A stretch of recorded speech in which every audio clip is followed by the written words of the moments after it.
महाराष्ट्र में महायुति गठबंधन की सरकार बनने के बाद अब बीजेपी नेतृत्व प्रदेश संगठन में बड़ा बदलाव करने की तैयारी में है। बताया जा रहा है कि बीजेपी जल्द ही महाराष्ट्र में नया प्रदेश बना सकती है। मालूम हो कि महाराष्ट्र के मौजूदा भाजपा अध्यक्ष चंद्रशेखर बावनकुले राज्य सरकार में मंत्री बन चुके हैं। सियासी गलियारों में चल रही चर्चाओं की माने तो नया बीजेपी प्रदेश अध्यक्ष सीएम देवेंद्र फडणवीस के खेमे का नहीं होगा। सरकार और संगठन में संतुलन बनाने के लिए बीजेपी फडणवीस के विरोधी खेमे के किसी नेता को प्रदेश अध्यक्ष बना सकती है। फिलहाल कई बड़े नामों की चर्चा प्रदेश अध्यक्ष को लेकर हो रही है। वहीं बताया जा रहा है कि देवेंद्र फडणवीस अपने एक खास नेता को बीजेपी प्रदेश अध्यक्ष बनाने के लिए पूरा जोर लगा रहे हैं। इस नेता का नाम रविंद्र चव्हाण है। डोंबिवली विधानसभा सीट से विधायक रविंद्र को फडणवीस के बेहद करीबी माना जाता है। वह पिछले सरकार यानी कि एकनाथ शिंदे सरकार में मंत्री रह चुके हैं। हालांकि इस बार मंत्रिमंडल में उन्हें जगह नहीं मिली। गौरतलब है कि मौजूदा प्रदेश अध्यक्ष चंद्रशेखर बावनकुले को विधानसभा चुनाव में मिली प्रचंड जीत का इनाम मिल चुका है। चंद्रशेखर राज्य सरकार में कैबिनेट मंत्री बन चुके हैं। उनके मंत्री बनने के बाद ही स्पष्ट हो गया कि अब महाराष्ट्र में जल्द ही बीजेपी को नया प्रदेश अध्यक्ष मिलेगा। आपको बता दें कि महाराष्ट्र विधानसभा चुनाव 2024 में बीजेपी के नेतृत्व वाले महायुति गठबंधन को बड़ी जीत मिली है। महायुति गठबंधन को राज्य की 288 में से 230 से ज्यादा सीटों पर जीत मिली।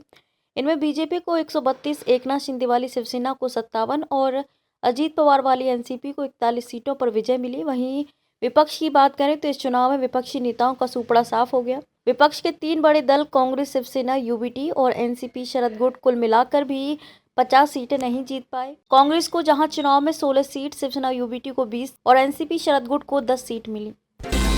1 जनवरी शौर्य दिवस के अवसर पर पुणे ग्रामीण पुलिस की कोरेगांव भीमा में मजबूत उपस्थिति रहेगी। एएनसी पुणे ग्रामीण पुलिस प्रशासन 1 जनवरी को भीमा कोरेगांव शौर्य दिवस के अवसर पर तैयार है। इस जगह पर भारी संख्या में पुलिस बल तैनात किया गया है। इसके अलावा एनडीआरएफ, डीडीएस, एसआरपी, स्वास्थ्य केंद्र भी है।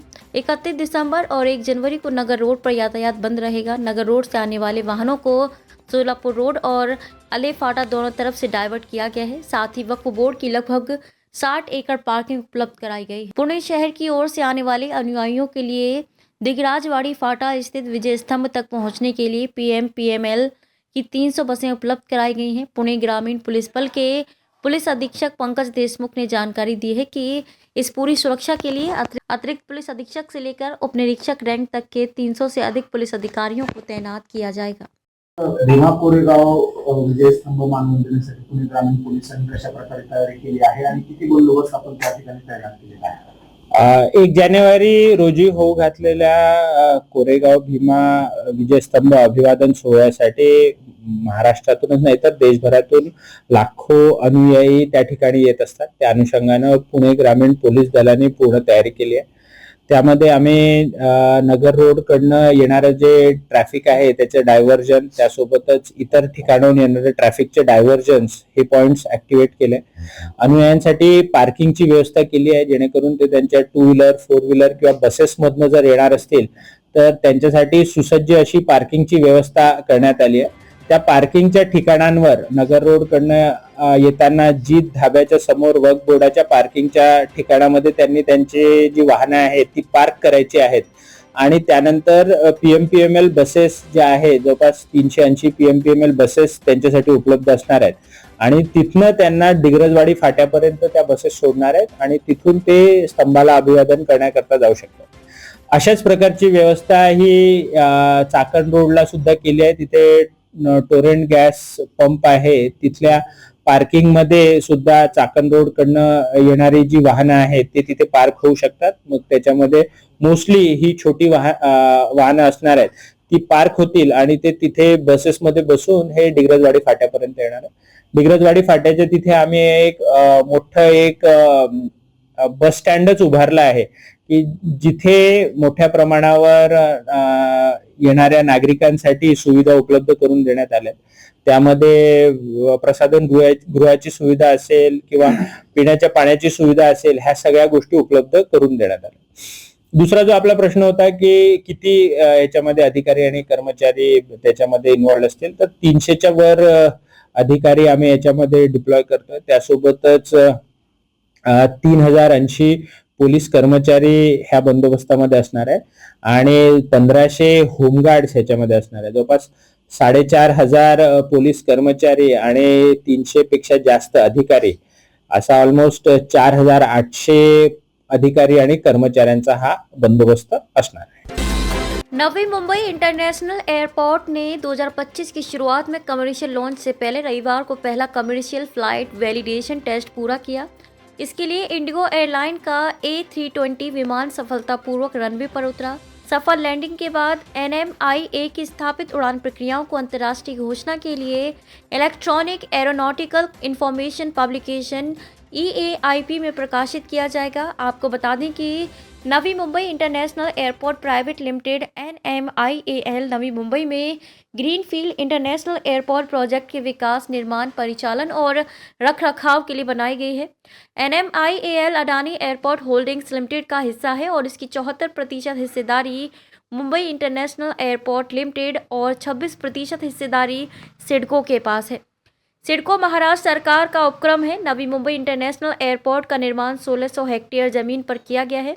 इस एयरपोर्ट पर 300 जहाज एक साथ खड़े हो सकते हैं। 17 अप्रैल तक एयरपोर्ट की कमर्शियल शुरुआत होगी, जबकि घरेलू उड़ानें मई के अंत तक चलेंगी। आपण सर्वांसाठी एक हिस्टॉरिकल दिवस आहे। नवी मुंबई इंटरनॅशनल एअरपोर्ट ज्याची आपण बरेच वर्षापासून वाट पाहत आहोत, त्याच्या आज या ठिकाणी कमर्शियल फ्लाइटची ट्रायल लँडिंग झालेली आहे। आपल्याला माहित आहे की ऑक्टोबर महिन्यामध्ये आपण डिफेन्सचा C-130 प्लेन लँड केला। आपला एअरपोर्टचा जो रनवे आहे तो पूर्णपणे 3700 मीटरच्या पूर्णपणे सज्ज आहे, तयार आहे। त्याचा एक चाचणी म्हणून सुरुवातीला एअरपोर्ट अथॉरिटी ऑफ इंडियाच्या विमानाने त्याला फ्लाइट प्रोसिजरचा पूर्ण केला आणि त्याच्यानंतर कमर्शियल फ्लाइटच्या इंडिगोच्या या सक्सेसफुल या ठिकाणी लँडिंग झालेली आहे। याच्यावर ते स्पष्टच आहे की आपण एअरपोर्ट आपला सर्व गोष्टीने आपल्या या ठिकाणी सज्ज आहे। सो आता हे जो नवी मुंबई इंटरनॅशनल एअरपोर्ट आहे, जो याचा कॅपॅसिटी जो जुना एअरपोर्ट आपला छत्रपती शिवाजी इंटरनॅशनल एअरपोर्ट आहे त्यापेक्षा दुप्पट आहे आणि मला वाटतो की हे लवकरच आपण लोकांसाठी कमर्शियल फ्लाइटसाठी उघडा केला जाणार आहे। प्रत्यक्ष कधी प्रवासी विमानाने कार्य सुरू होईल। या ठिकाणी आपल्याला माहितीसाठी या ठिकाणी 4 टर्मिनल आहे। टोटल कॅपॅसिटी जर बघितली तर 90 मिलियन पॅसेंजर पर एनम म्हणजे 9 करोड पॅसेंजर पर वर्षी एवढी क्षमता आहे। जो प्रेझेंट जो एअरपोर्ट आहे छत्रपती शिवाजी इंटरनॅशनल एअरपोर्ट त्याच्यापेक्षा दुप्पटच आहे। आपण टप्प्याटप्प्याने डेव्हलप करणारच आहोत। पहिल्या टप्प्यामध्ये ज्याची capacity 2 crore passenger per annum असणारच आहे, त्याच्या आपण 17 एप्रिल आपण हे डेट ठेवण्यात आलेली आहे। यात 17 अप्रैल पर्यंत आपला तो एअरपोर्ट टर्मिनल बिल्डिंग आहे, रनवे आहे, लाइटिंग सिस्टम आहे, इतर फील्डची सर्व गोष्टी आहेत। तर 17 अप्रैल पर्यंत सर्व गोष्टी या ठिकाणी आपण तयार करणार आहोत। अनेक वेळेला डेडलाईन दिल्या गेलेली आहे, जवळपास 30 किंवा 34 डेडलाईन असेल। 17 एप्रिलची डेडलाईन शेवटची तर निश्चित होणार आहे असं। आता एक बघा, आपण या ठिकाणी काम गेल्या 8-10 दिवसामध्ये जर 8-10 महिन्यामध्ये बघितलं, एअरपोर्टच्या फार प्रमाणामध्ये गती आलेली आहे। या ठिकाणी खूप मोठ्या अडचणी होती, ते सर्व अडचणी दूर करून आपल्या माहितीसाठी C-130 डिफेन्स प्लेनची लँडिंग केली, कमर्शियल प्लेनची लँडिंग केली, रनवे तयार आहे, टर्मिनल बिल्डिंग आपल्या समोर दिसतंय। जवळजवळ एक 83-84% काम झालेलं आहे। मला वाटतं आपण सर्व सकारात्मक दृष्टिकोनाने पाहूया। निश्चितपणे वेळेवर या ठिकाणी एअरपोर्टचं कमर्शियल ऑपरेशन सुरू होईल। आपण जसं सांगितलं की आता जो छत्रपती शिवाजी इंटरनॅशनल एअरपोर्ट आहे त्याची capacity 45 million passenger per annum आहे, त्याच्यापेक्षा दुप्पट कॅपॅसिटी आहे आणि आमच्याकडे या ठिकाणी 2 रनवे आहे। तो निश्चितपणे त्याचा भार तरी कमी होणारच आहे।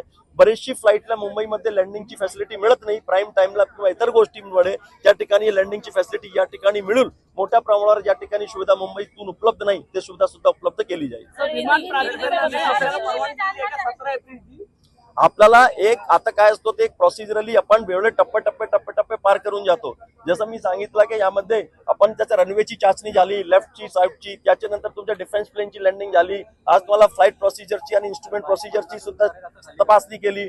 DGCA साहेब, डायरेक्टर जनरल सिव्हिल एव्हिएशन स्वतः या ठिकाणी ते इंडिगोच्या विमानात बसून आलेले आहे। एअरपोर्ट सुरू करताना फार चाचण्या घ्यावी लागतो, बिकॉज स्वच्छतेच्या दृष्टिकोनातून हे आवश्यक सुद्धा असते, एक प्रोसिजरचा भाग असतो। आपण प्रत्येक टप्प्यामध्ये वेळेवर हे पूर्ण करत आलेलंच आहोत। आज हेही सक्सेसफुल झालेलाच आहे। त्यामुळे पुढे आता याचे नंतरच आपण एरोड्रॉम लायसन्ससाठी दाखल करणारच आहे। तो त्याच्यानंतर एरोड्रॉम लायसन्ससाठी आहे, त्याच्यानंतर ते आपल्याला परवानगी देणार, त्याची सुद्धा चाचणी होणार, सिम्युलेटर टेस्ट होणारच आहे। त्याच्यानंतर काय एअरोनॉटिकल एअर प्रोसिजर असतो, मला ते डॉक्युमेंट पब्लिकेशन असतो, ते पूर्ण जगभरामध्ये हे कधी सुरू होणार ते पण माहिती सुद्धा देणार। खूप लांबी चौडीचे प्रोसिजर आहे। तो प्रोसिजरच्या अनुषंगाने आपण आज रोजी खूप वेळेवर चालण्याचा आपण या ठिकाणी प्रयत्न करतो।